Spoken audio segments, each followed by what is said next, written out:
അർബഅത്തുൻ മിനത് തുയൂർ, പക്ഷികളിൽ നിന്നുള്ള 4 പക്ഷികളുടെ ദുസ്വഭാവത്തെ ത്വയ്യിറു, നീ ഒഴിവാക്കിയിടും, അതെനിക്ക് പറ്റൂല. ഏതാ 4 പക്ഷികൾ?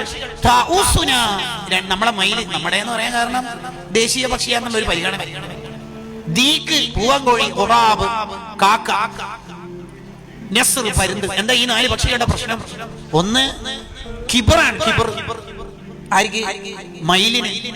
മയിലിന് കിബറാണ്. ഒന്ന് പീലിയല്ല വിടർത്തി കഴിഞ്ഞാൽ എന്ന് പറഞ്ഞാൽ പർദ്ദന്റെ പുറത്ത് മാലിട്ട് കഴിഞ്ഞാൽ ഉണ്ടാവുന്ന ഒരു സംഗതി, ഒരു കിബറാണ്. ഈ മയിലിന് അങ്ങനെ ഒരു പ്രശ്നമുണ്ട്, കിബർ ഉണ്ടാവും. പീലിയല്ല വിടർത്തി കഴിഞ്ഞാൽ ഞാൻ അത്യാവശ്യം കുഴപ്പമില്ല ഉണ്ടാവും.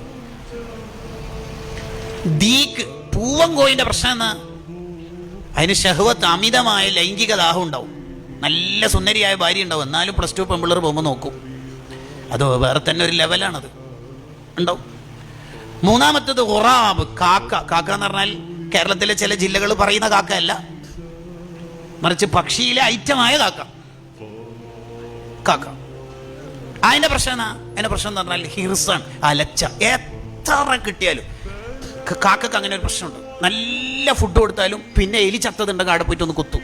അങ്ങനെയുണ്ട് ചില ആള്. മൂപ്പരെ കുറവെല്ലാം മാറ്റിയിട്ട് സ്ഥാപനത്തിന്റെ കമ്മിറ്റിയിൽ ഇട്ടാലും പിന്നെയും പഴയ ഫിത്തിന് തന്നെ ഉണ്ടാവും.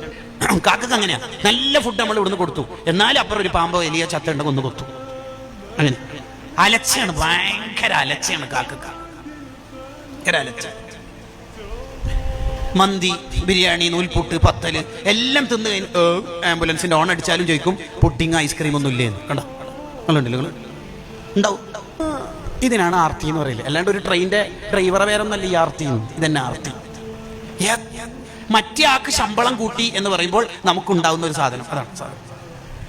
അത് ഈ കാക്കക്ക് വല്ലാതെ ഉണ്ട്. ലാസ്റ്റ് നസ്ർ, പരുന്തിന്റെ ഒരു പ്രശ്നം എന്ന് പറഞ്ഞാൽ റുജുബാണ്. മുകളിൽ എത്തിക്കഴിഞ്ഞാൽ പിന്നെ ഞാൻ വേറെ ലെവലായി പോയി എന്നുള്ളൊരു ചിന്ത. സിദ്ദീഖ് റളിയല്ലാഹു അൻഹു ഖലീഫയായിട്ട് വളരെ ടെൻഷനായി ഇങ്ങനെ പോവാ. അതുകൊണ്ട് ഒരു വീട്ടിൽ നിന്ന് ഇങ്ങനെ സൗണ്ട് കേൾക്കണത്. ഇന്നലെ വരെ സിദ്ദീഖ് റളിയല്ലാഹു അൻഹു നമുക്ക് ഒട്ടകത്തിന്റെ പാലൊക്കെ കറന്നത് പെണ്ണുങ്ങൾ മാത്രമേ ആ വീട്ടിലുള്ളൂ. ഇനി ആരാ നമുക്ക് ഒട്ടകത്തിന്റെ പാലൊക്കെ കറന്നു തരിക? അതിന് നമുക്ക് ശക്തിയില്ലല്ലോ, എന്താ ചെയ്യുക? അന്നേരം സിദ്ദീഖ് റളിയല്ലാഹു അൻഹു ആ വീട്ടിന്റെ അടുത്ത് പോയിട്ട് പറയുന്നുണ്ട്, ഇന്നലെ വരെ ആരാണോ ഒട്ടകത്തിന്റെ പാല് കറന്നത് അയാൾ ഇന്നും സമയാവുമ്പോൾ വരും, ഖലീഫ അതിന് വിചാരിച്ചിട്ട് മേടിക്കൊന്നും വേണ്ടാന്ന്. മനസ്സിലായ? ആ പറഞ്ഞ നല്ലൊരു പോയിന്റാ. എന്ന് പറഞ്ഞാല് സോണിലും ഡിവിഷനിലും എത്തിയെന്ന് വിചാരിച്ചിട്ട് സ്വന്തം യൂണിറ്റിൽ സുന്നി വോയിസിന് ഇറങ്ങാണ്ട് കൂലാം. അതാണ് അതിന്റെ ഷറഹ്.